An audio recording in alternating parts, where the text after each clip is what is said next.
Send your scariest workplace stories to us at eeriecast.com/submit and rate and review Tales from the Break Room on Spotify and Apple Podcasts.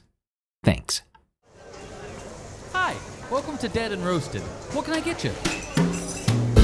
What a crazy little episode do I have in store for you today. Espresso's on me, boys and girls, because there will be a disturbing creature encountered by divers, a mining overseer who either had the world's wildest trip or encountered the inhuman ghosts of the far, far past, and more. Believe them or don't, that's up to you. But by Java, these allegedly true and scary work stories are entertaining. These are Tales from the Break Room. The Overpass Hag, from Brandon C. I work for a mid-sized company in the Pittsburgh area of Pennsylvania.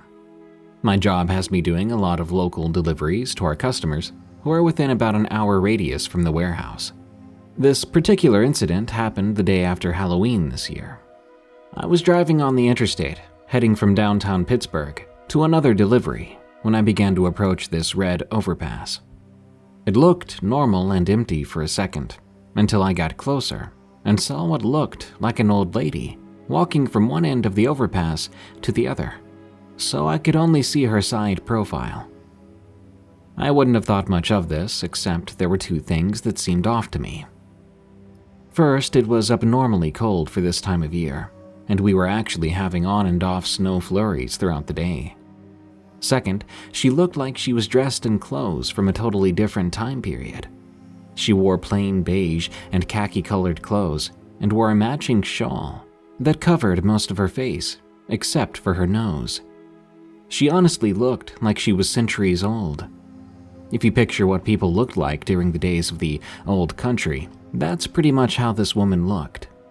Fascinated and curious, I kept watching her as I drove closer to the overpass, only taking my eyes off of her when I had to go under it.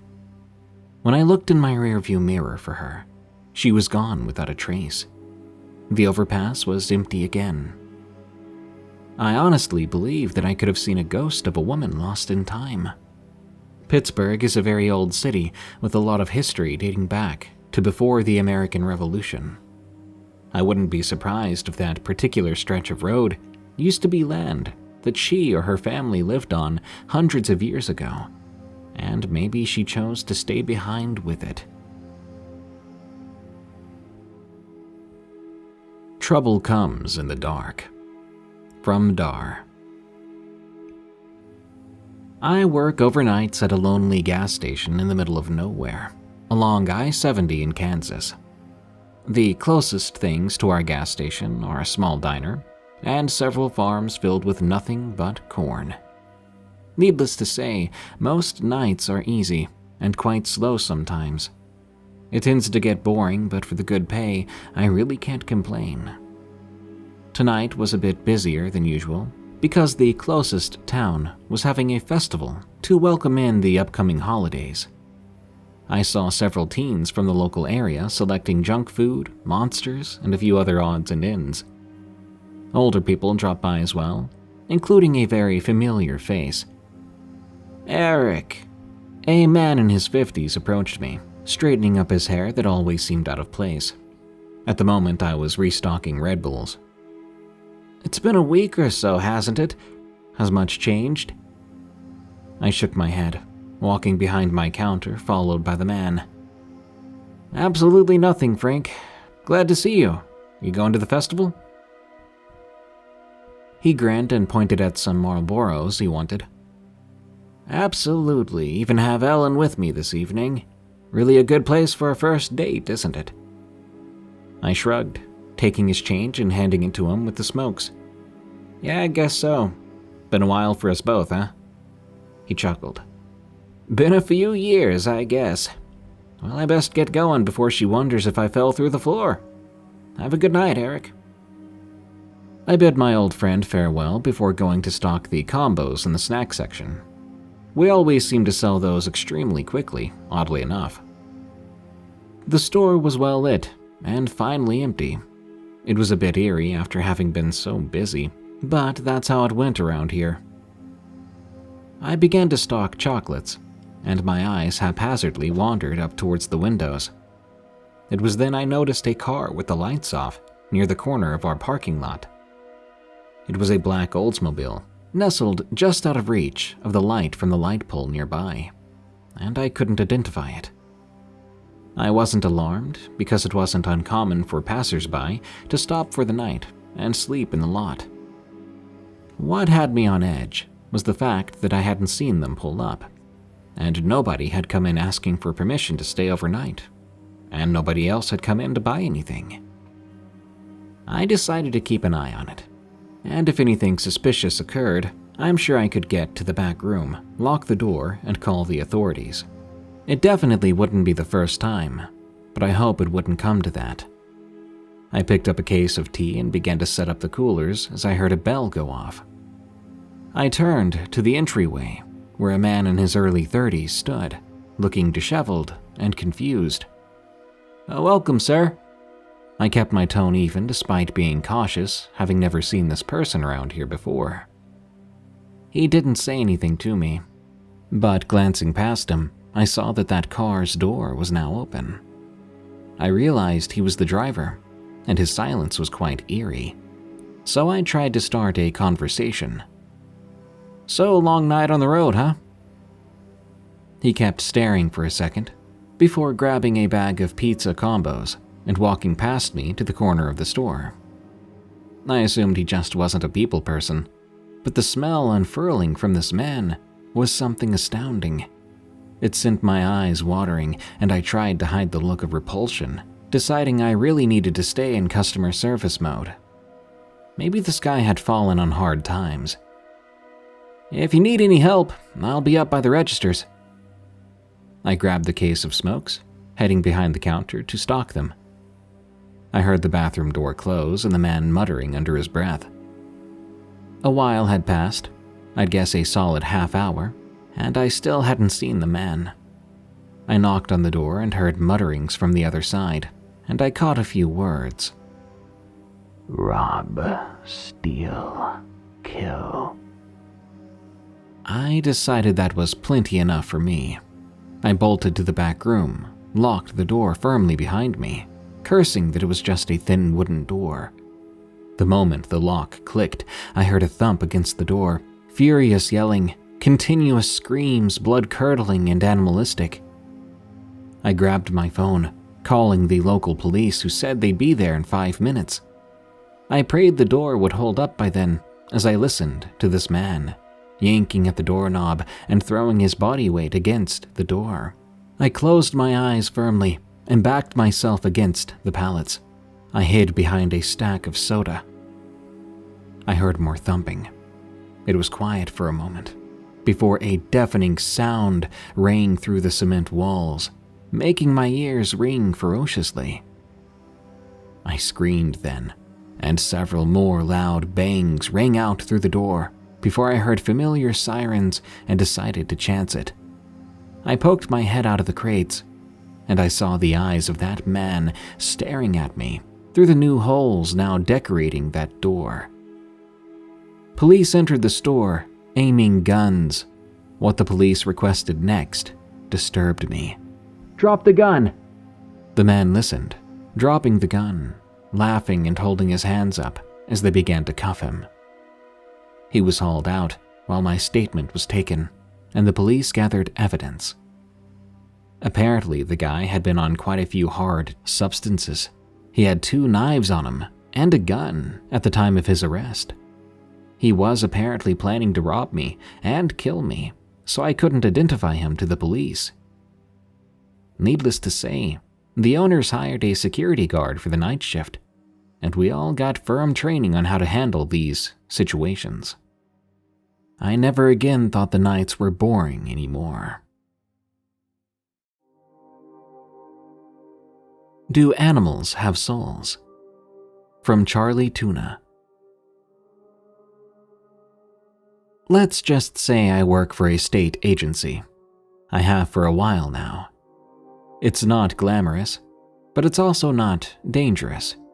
Or at least, that's what I was told when they hired me over 20 years back. But I know better now. When most people think of a mine, they picture a dark tunnel that leads to gold or other precious metals. Not all mines are caves leading to fortunes. Some of them are just pits in the ground, holes hundreds of feet deep. Phosphate mines are just that. They're little more than pits. Now, when I say little, I am by no means suggesting they're small. One particular mine that I oversee is the size of 2 counties.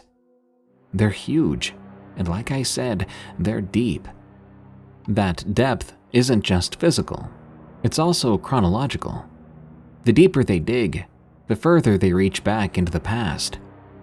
These mines pull out minerals that can be used in fertilizers, certain foods, and even toothpaste. As you can imagine, the revenue generated by phosphate is anything but small potatoes. One transaction tallied in at almost $1.5 billion. The company that owns the site I'm about to talk about has branches across the globe, and they make some serious bank. Revenue that the state I work for values highly. We try to accommodate them whenever possible. As I mentioned earlier, these pits are cavernous, not just physically, but in time. Whenever a dragline pulls up that phosphate-rich earth, it's also dredging up the past.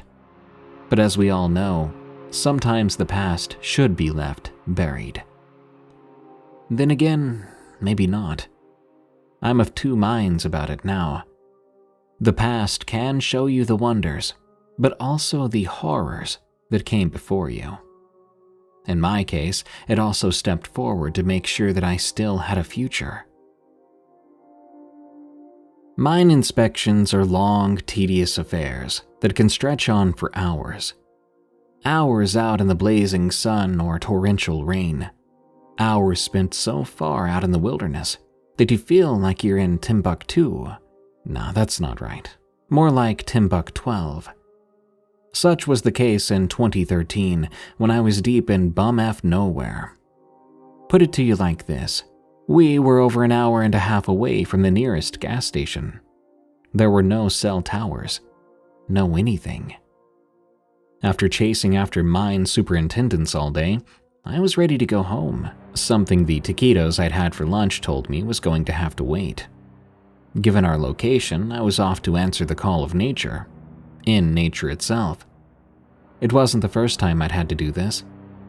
I sighed, wishing my counterparts in the private sector a good evening, and headed off into the waning twilight for a bit of gastrointestinal relief.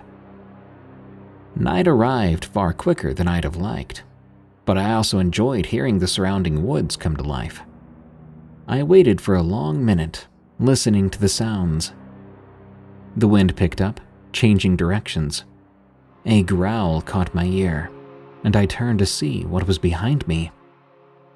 At first I thought it was a black bear, but then it began to walk towards me, and I realized this was a wolf the size of a bear.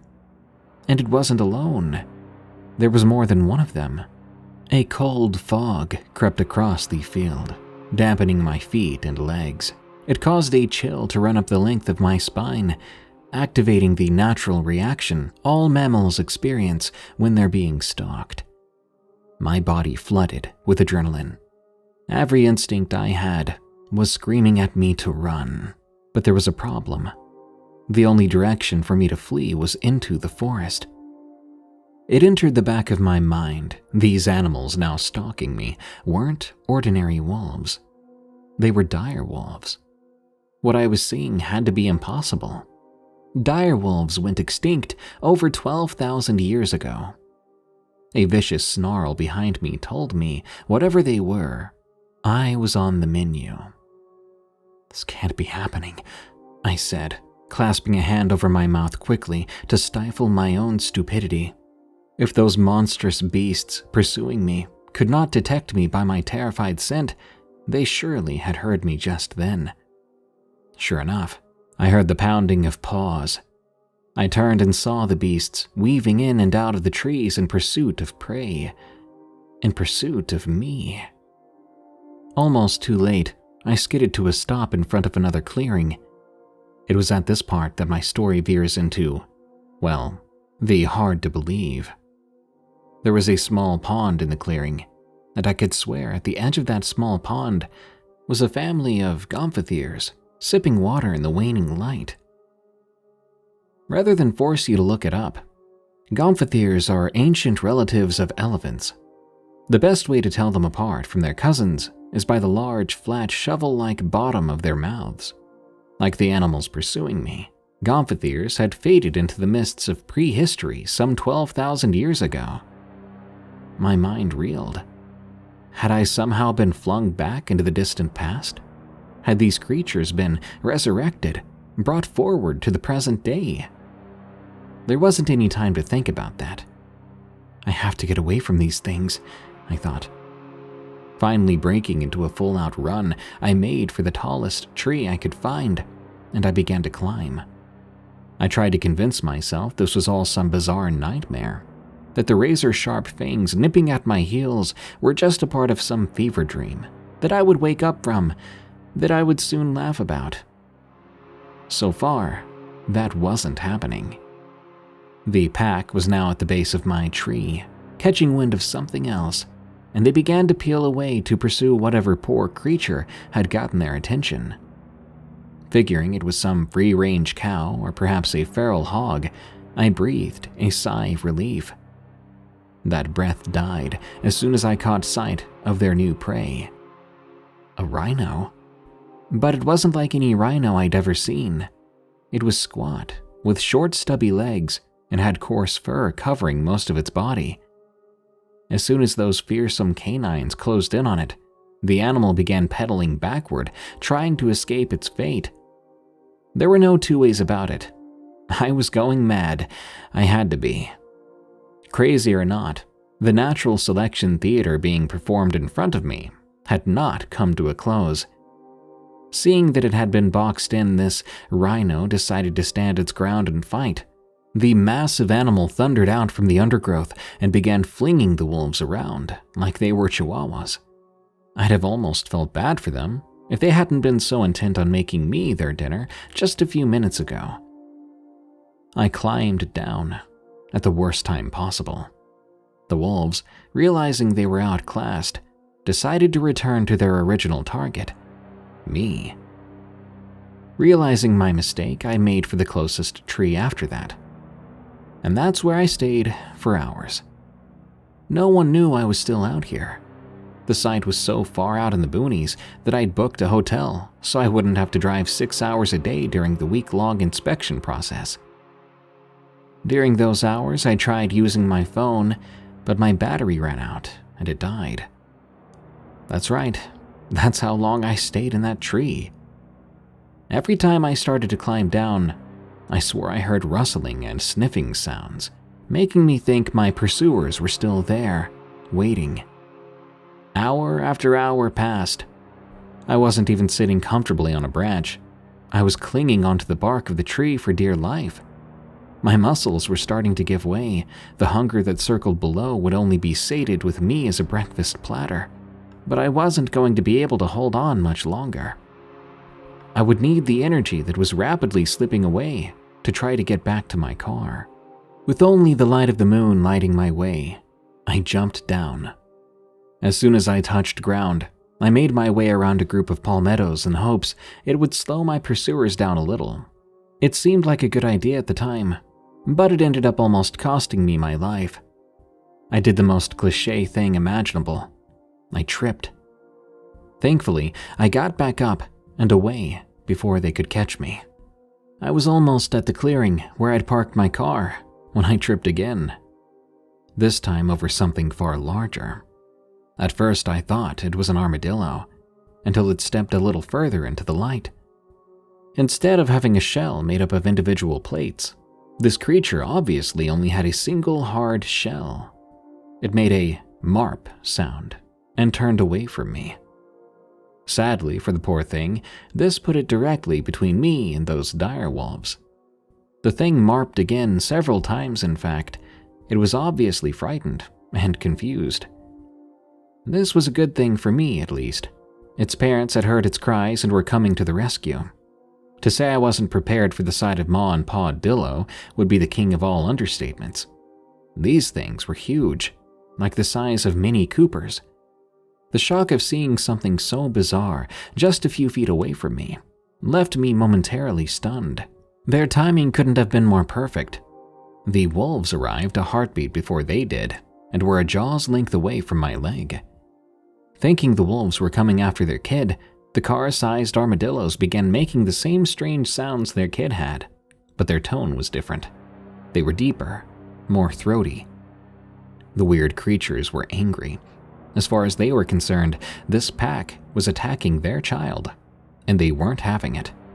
When you're in the middle of something, you tend not to evaluate the thoughts running through your mind. It would later strike me funny that at that moment, with ravenous beasts the size of horses running me down, I thought my savior's tiny legs looked adorable as they pedaled away to block Junior from danger. They were the distraction I desperately needed. No matter how hard I looked, I couldn't find where I parked my car. But on the bright side, I also didn't see or hear the pack that had been on my heels just a few minutes earlier.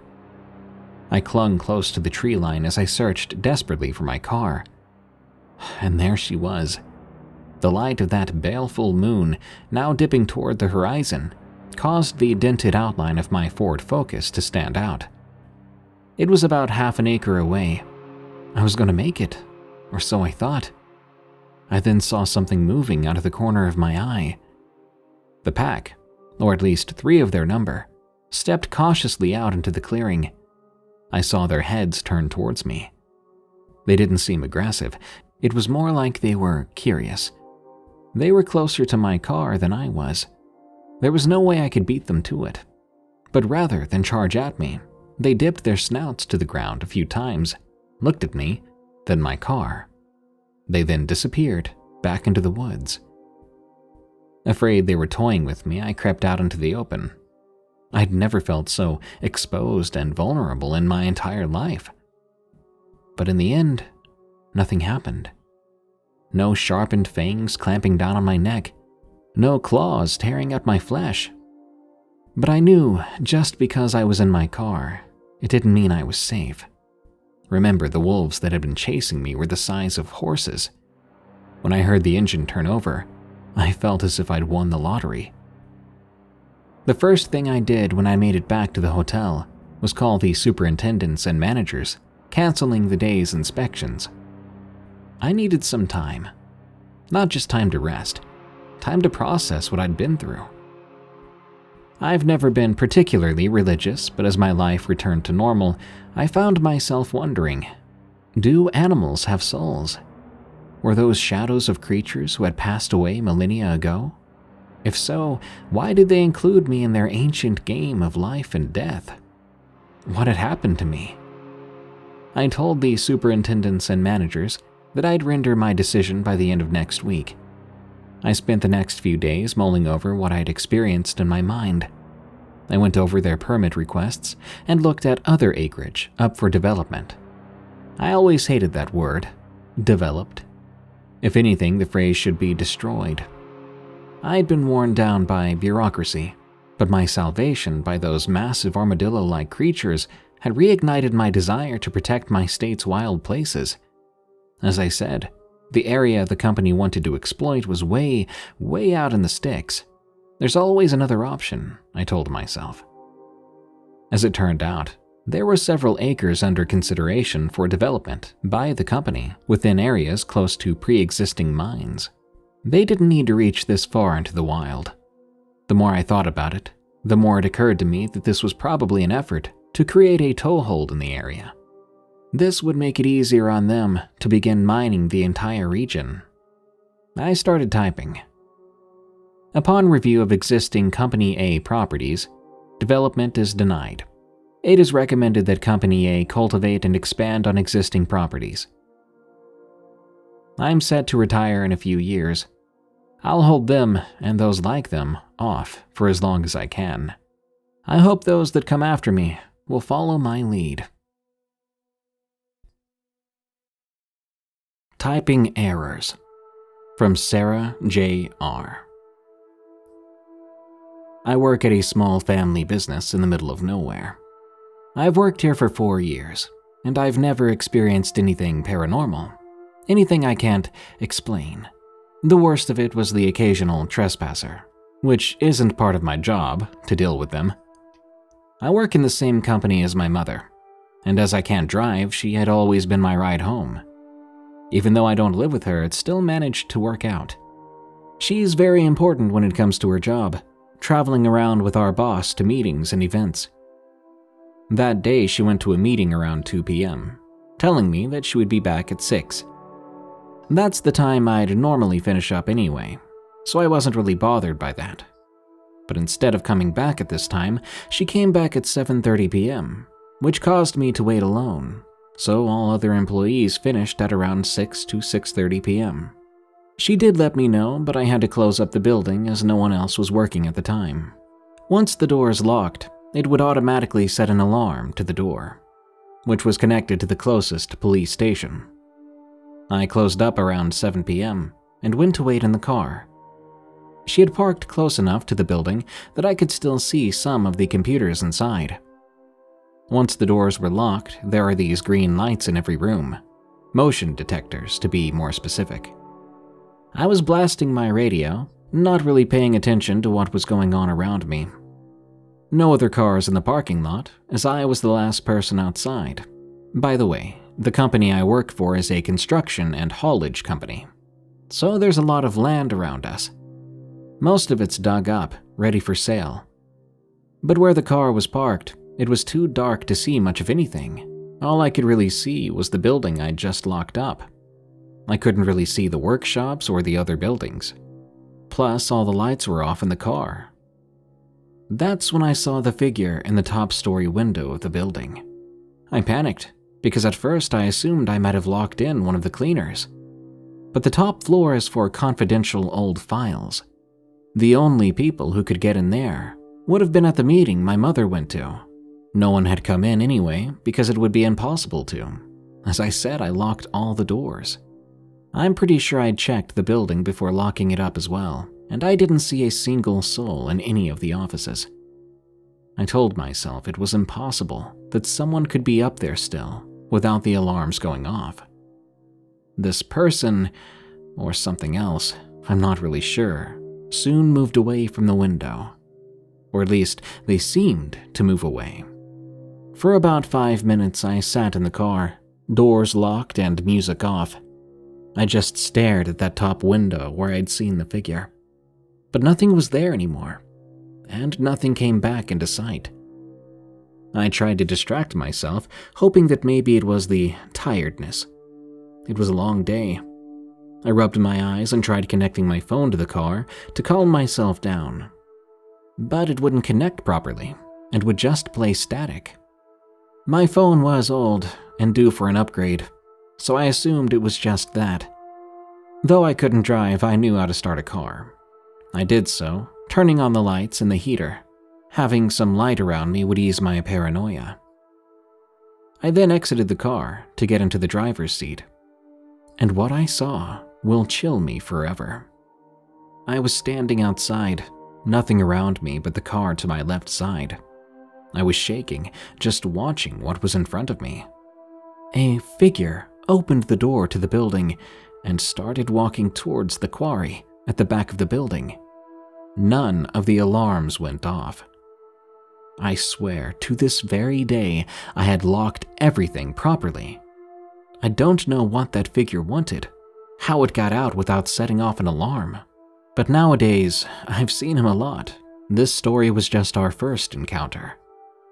I would see him upstairs in the top window every time my mother and I had to lock up. Sometimes I'd even see him in different places. The most recent occasion, he was standing behind my mother's car, and he was tapping on the roof. It was like he was waiting for me, like he knew I'd been observing him. I've never felt afraid of this entity after the first time I saw him. I don't know why, but his presence seemed more calm and kind than some other entities I've encountered in my life. Lonely Roads from Foxtrot. I work as a gas station attendant, and I, unfortunately, work overnights, because during the day, I have college courses. The nights are usually slow and quiet, not much going on, so I would spend hours on my phone scrolling through Facebook and YouTube, really oblivious to the world around me. It's a sweet job. I make $16 an hour, and all I do is run a small register in this mom-and-pop gas station, out in the middle of nowhere, Georgia. The nights are humid, so humid that your clothes and hair stick to your skin, and it makes you dread leaving the air conditioning. At the time, it was the middle of August. You'd think it would start cooling off by then, but the humidity was spiking and making me want to stay in the nice cold store. I didn't even want to move from the counter, but I had things to do. I stood up from my stool, walked around the counter, glancing at the clock. I had 15 minutes left. Then I could go home. I only had a few customers that whole night, and all were familiar faces, coming in for the usual smokes or beer. I was exhausted by then. I spent most of the day running around town with my boyfriend, then rushed off to work right after. Honestly, I was looking forward to just going home and crashing. I scanned the parking lot, grumbling quietly at the truck that had been there for most of the evening. It belonged to a local drunk. Usually, he crashed in that spot when he had too much to drink and knew he couldn't make it home. He was always friendly too, so I never told him to find somewhere else to take a nap. This seemed the safest option, honestly. I ran around finishing up my shift, getting things ready for the next shift. I grabbed my keys, locking the doors and sliding the key into the key box by the door. Day shift usually didn't come in time, so we had just decided a communal key situation. But with turning in that key, I was free to go home at last. I passed by the truck. I couldn't see the man inside to see if he was okay or not, but being focused on my bed, I walked to my 2009 Mazda anyway. I sat everything in my back seat before turning and getting in, making my way slowly down the road. The way home was down the long dirt road that wove through the back roads of town. The fact there were no streetlights always forced me to take the corners more slowly. A quarter mile into the drive, I noticed headlights behind me. This was unusual. It was 4 a.m. by then. The roads were always dead at this time. Still, I tried my best not to be paranoid. But this truck, it kept getting far too close to my bumper as I took curves, causing me to speed up. It didn't matter though, because he was just as close, even when I was doing 60 in the 45. I made it to the road that branched off towards my house. I took that turn rather sharply, but it threw him off my tail. By then, he seemed to be gone. I'd hoped I was paranoid, but I was nearly home. But then, I saw that truck rolling slowly through the side streets, only to start following me again. What did they want? I drove right past my house, too scared to let this person know where I lived. I called my boyfriend in a panic, explaining what was going on. He told me to drive to his house for the night and to call the police. So I made the half-hour drive. That truck driver tailed me until the town limits, and only then did he turn the truck around. I filed a police report in the morning, but with such little information, there wasn't much they could do. Luckily, I hadn't seen that truck since. I thought it could have been the drunk's truck, but the officers found him deceased in that truck the next day, in the gas station parking lot, from alcohol poisoning. Whoever that was remained unknown, and my nights definitely have gotten more anxiety-filled. Warning: the following story contains violence against pets. Scariest night of my life. From the desert. I live in South Africa. I've been working on my aunt and uncle's farm for a few months now. This farm is located close to a very small town. Their main source of income is the sheep they breed and the wool that they shave off and sell. All the sheep gave birth about 3 months back, so we have to make sure they're all extra safe. Usually we let them graze close to the house where there's a pen that they go into at night. There we have cameras that detect movement. We have an Anatolian shepherd dog, which is always with the herd to protect them. He scares off any jackals that come too close, as they are the biggest threat to the sheep, besides humans that steal. A month ago, there was a wildfire that had burnt down a big part of the farm that the sheep were supposed to graze on until spring rolled around. We contacted family that have farmland close to us, asking if they had somewhere for us to let the sheep graze. Luckily, they had space, so we moved the sheep over there, making a makeshift pen for them to sleep in at night. We then borrowed an old RV for my grandfather so that someone could sleep close to the sheep each night. The lock doesn't work, so the door can close, it just can't lock. 2 days ago, a guy who lives close by and owns lions let everyone in the area know that one of the lionesses had escaped. He asked us to be on the lookout for her and to let him know immediately if we saw her. We knew the chances of her coming to where the sheep were quite low. That was until we were proven wrong. I was the one who had to sleep in the RV by the sheep. I was relaxed, playing some games on my phone, when I noticed that the jackals were unusually quiet that night. You can always hear them making sounds in the distance each night, but I heard nothing. It was strange, but I tried not to think too much of it. I got back to playing my games. It wasn't long until I heard the sheep starting to make noises of panic and the dog starting to bark like mad. I grabbed my high-lumen flashlight and a gun loaded with blanks from the cupboard to go see what all this was about. Just as I reached the door, I heard the dog starting to fight something. If it was jackals, the dog should be fine. It usually won those fights. But I had to scare it off just in case. I flung the door open, shining the flashlight in the direction of the fighting noises. I heard my dog whimpering and go silent. What I saw scared me half to death. The lioness. It was standing over my poor dog's body, blood dripping from her mouth. I shot a few blanks, which were enough to make her run off, and I immediately shut the door. I didn't know what to do, so I called my aunt, who told me I should just stay inside. She would call the owner, who I mentioned earlier. As I was sitting there, trying to stay calm, I remembered those videos of lions opening car doors, and I prayed this one wasn't smart enough to do that. I then heard the sound of flesh being ripped from bone. I peeked out a small window, using the flashlight to see what was happening. That lioness was eating my dog. I wanted to throw up. I sat on the floor trying to drown out the noise. I didn't move until I heard the sound of vehicles pulling up. Then, a gunshot. My aunt ran up to the door and I went to hug her.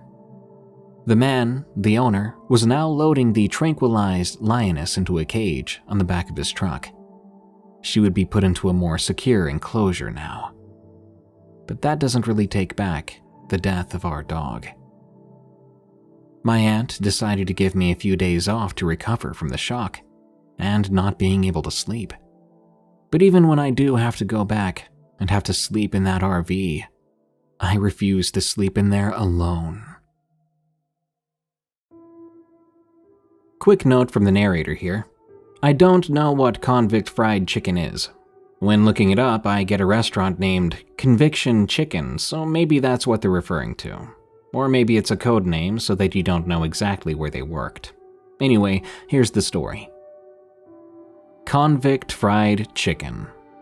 From Anonymous Moose. I'm a 25-year-old African-American woman, 5 feet tall with a high-pitched voice. I've got a natural baby face and look like I'm 10 years old. I'm also autistic, which causes me a lot of issues. I started working at CFC, or Convict Fried Chicken, for 2 years.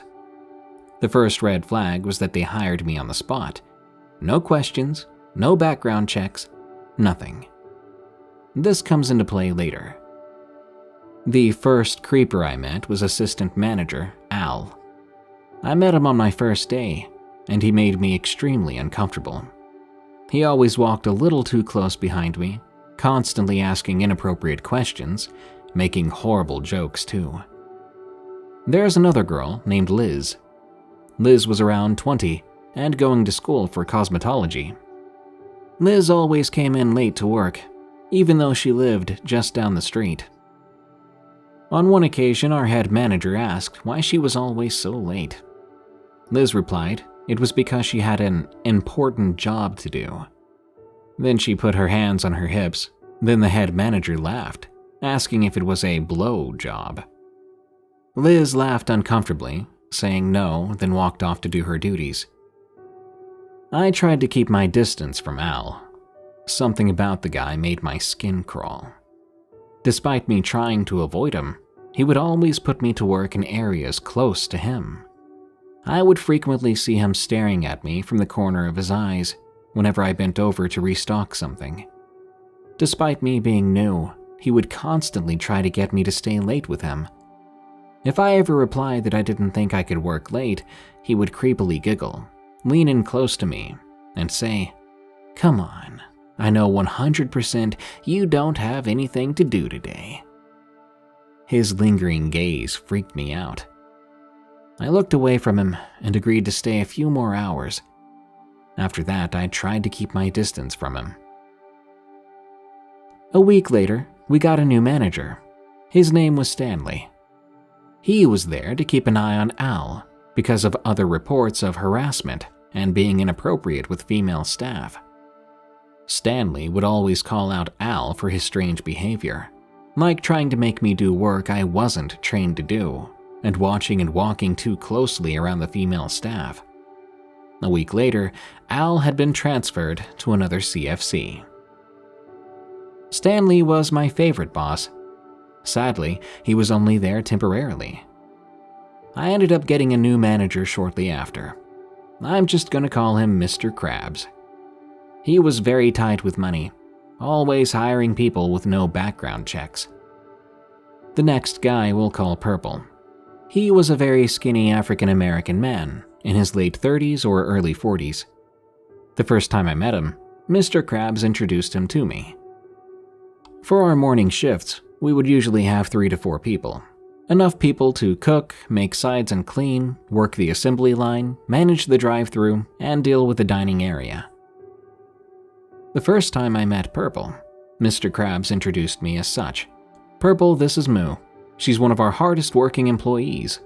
If you need some help, ask her." Then he left me alone with Purple for about an hour to take the money to the bank. I could never put my finger on it, but Purple just gave me the chills.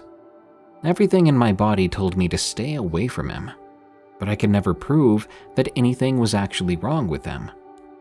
He never did anything inappropriate. He was always hardworking and on time, and he even wore a smile.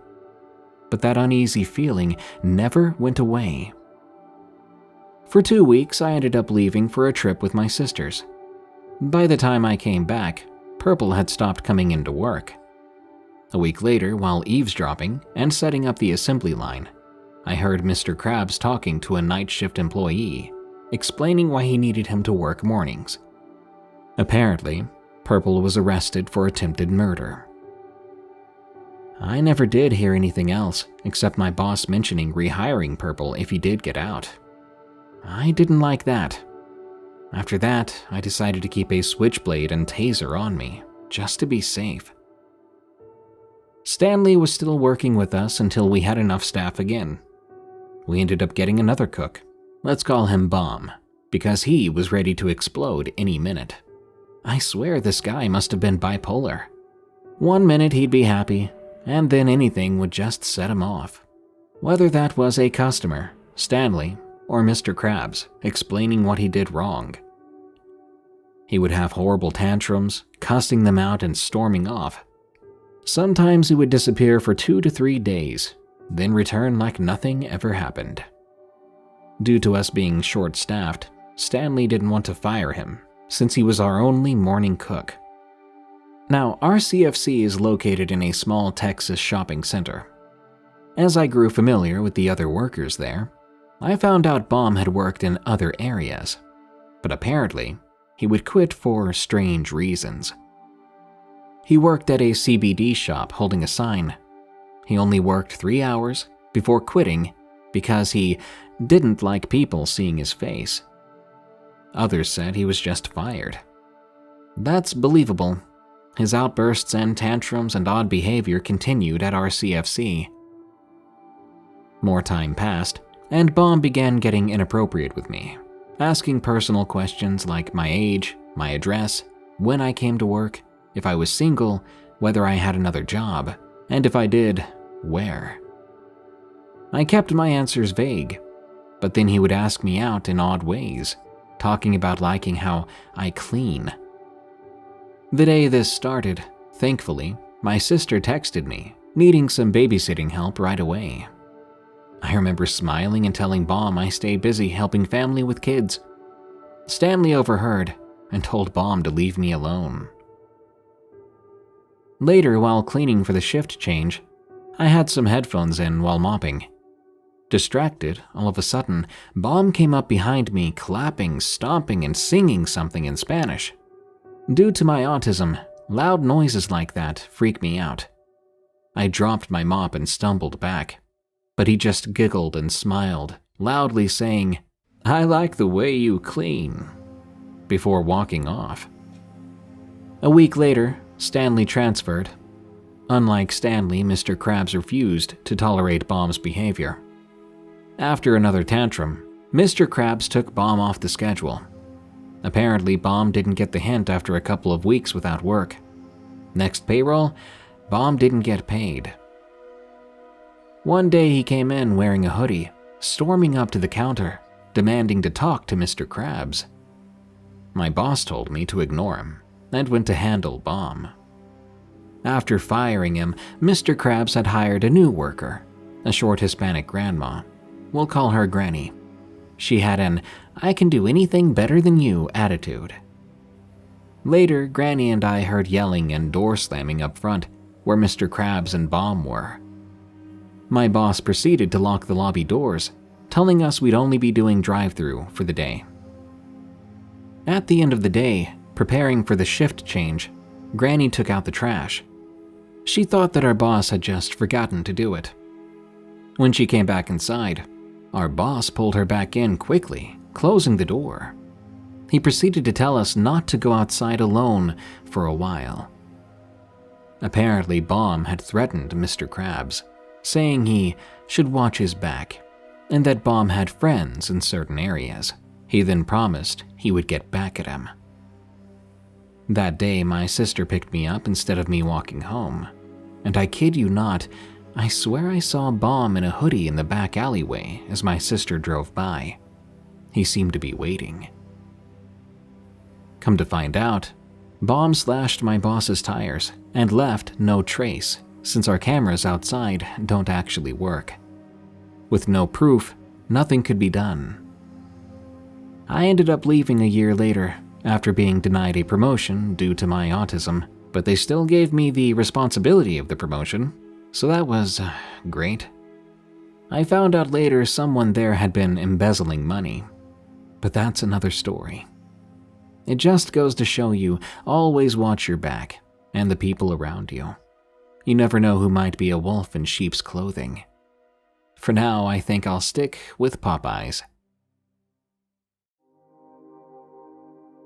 Underwater Entity from Anon. I've always been fascinated by the ocean. Ever since I was a kid, I loved watching documentaries about marine life and exploring the underwater world. I dreamed of becoming a marine biologist or an oceanographer, but life had other plans for me. I grew up in a poor family. I had to drop out of school when I was 16 to help my parents pay the bills. I worked as a dishwasher, a waiter, a delivery boy, and anything else that would earn me some money. To be honest with you, I hated my life, but I had no choice. One day when I was 19, I saw an advertisement for an underwater welding course. It said that underwater welders were in high demand, and you could earn up to $100,000 a year. It also said that no previous experience or education was required, only good physical condition and a willingness to learn. I was intrigued by the idea of working underwater, and I thought that maybe this was my chance to escape my miserable existence. I applied for the course, and after passing a series of tests and interviews, I was accepted. The course was intense and challenging, but also exciting and rewarding. I learned how to use various welding equipment, how to dive safely and efficiently, how to communicate with other divers and surface crew, and how to handle emergencies and hazards. I also learned about the dangers of underwater welding, such as electric shocks, decompression sickness, explosions, fires, and marine predators. After 6 months of training, I graduated from the course, and I got my certification as an underwater welder. I was ready to start my new career. Not long after, I was hired by a company that specialized in offshore construction and maintenance. They had contracts with oil and gas companies, shipping companies, and other clients that needed underwater welding services. They sent me to different locations around the world, where I would work on pipelines, platforms, rigs, ships, and other structures. I loved my job. It was hard, it was risky, but it was thrilling. I felt like I was living my childhood dream of exploring the ocean. Every dive was a new adventure. I saw amazing sights and creatures that most people would never see in their lives. I also made good friends with my fellow divers and crew members. We would often share stories, jokes, tips, and experiences. But there was one dive that changed everything for me. One dive that made me question everything I knew about the ocean. It still haunts me to this day. It happened about 2 years ago. I was working on a project in the Gulf of Mexico. We were repairing a damaged section of an oil pipeline that ran along the sea floor at a depth of about 300 feet. The pipeline had been hit by an anchor that had been dragged by a passing ship during a storm. The repair job was supposed to take 3 days. We worked in teams of 2 divers each, taking turns to weld the pipeline. We used wet welding techniques, which meant that we welded directly in the water, without any protective chamber or habitat. On the second day of the project, it was my turn to dive with my partner Dave. Dave was a veteran diver who had been working as an underwater welder for over 10 years. He was also a good friend of mine who had taught me a lot about the job. We suited up in our diving gear and got ready to descend. We wore heavy helmets with built-in lights and cameras, which connected us to the surface through umbilical cords. The umbilical cords also supplied us with breathing gas and electricity for our welding equipment. We checked our gear, giving each other the thumbs up. Then we stepped off the diving bell that had brought us down from the surface vessel. We followed the pipeline until we reached the damaged section. We saw a large dent in the pipeline where the anchor had hit it. There was also a crack that leaked oil into the water. We could see a dark cloud of oil spreading around us. We knew we had to work fast and carefully to fix the leak before it caused more environmental damage, or before we attracted unwanted attention from sharks or other predators.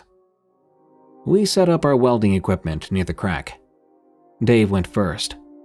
He used an electrode holder to strike an arc on the metal surface of the pipeline. He then moved the electrode along the crack to melt it and fill it with molten metal. I watched him work from a few feet away. The man was skilled and efficient. He made smooth, steady movements with his electrode holder. He looked calm. I heard his voice in my earpiece. "Hey bud, how you holding up?" he asked. I'm good, I replied. Good to hear. It's going well so far. I agreed with him. We chatted for a while as he continued on. We talked about our families, our hobbies, our plans for the weekend.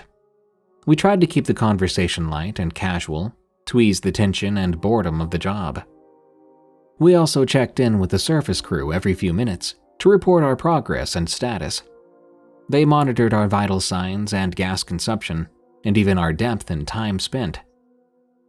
They also warned us of any changes in the weather, the current, or visibility. Everything seemed normal and routine, until it wasn't. I don't know exactly what happened, or how it happened. All I know is that one moment I was watching Dave weld, and the next moment I saw something that made my blood run cold. It was something in the water, something on the sea floor that I could not describe. It looked like a patch of darkness, a shadow or a void of some kind. It was about 10 feet across and 5 feet high. It had no definite shape or form, and it had no features or details, no texture, no other color, just a black hole in the ocean. It was moving, slowly and silently, gliding over the sand and rocks, heading towards us. I stared at it in disbelief and horror. I felt a chill in my spine, a knot in my stomach, a sense of dread and panic. What is that? I wondered. Where did it come from? I didn't know. I didn't want to know. I snapped out of my trance and talked through the radio. Dave! Dave! I shouted. He stopped welding and looked right at me. What? What is it? He asked. Look there! I pointed at the thing. He followed my finger and saw it too. He gasped. What the heck is that? I don't know.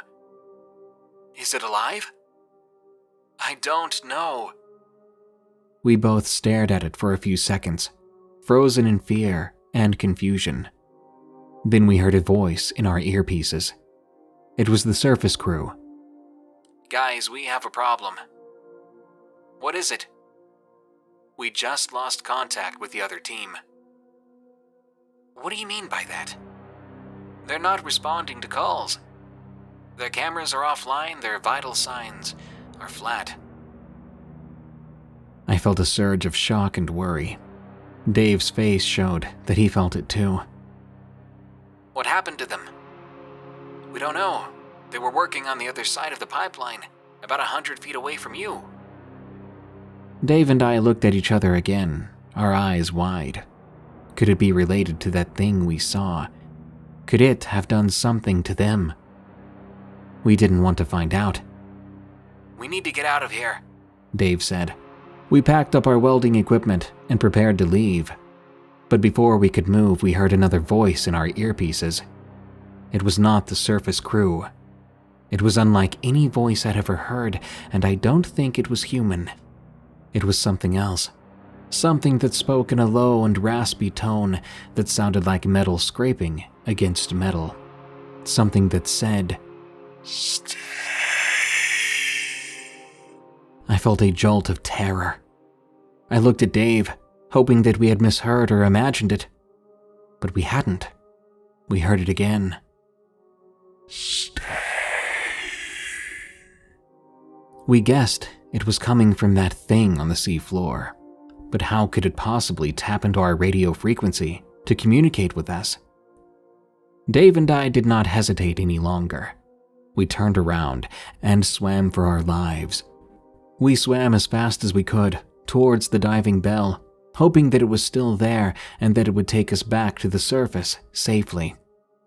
We didn't look back at the thing behind us, fearing that it would follow us or catch us or do something worse. We didn't stop until we made it back to the diving bell and climbed inside, slamming the door shut behind us and locking it securely.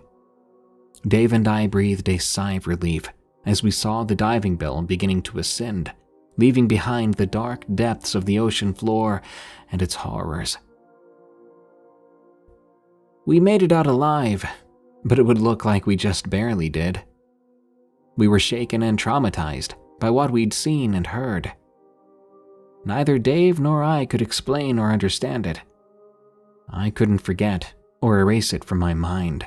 I couldn't sleep or eat or work normally for weeks after this incident.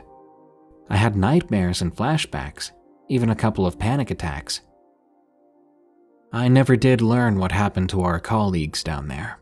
I don't even know if they're still alive.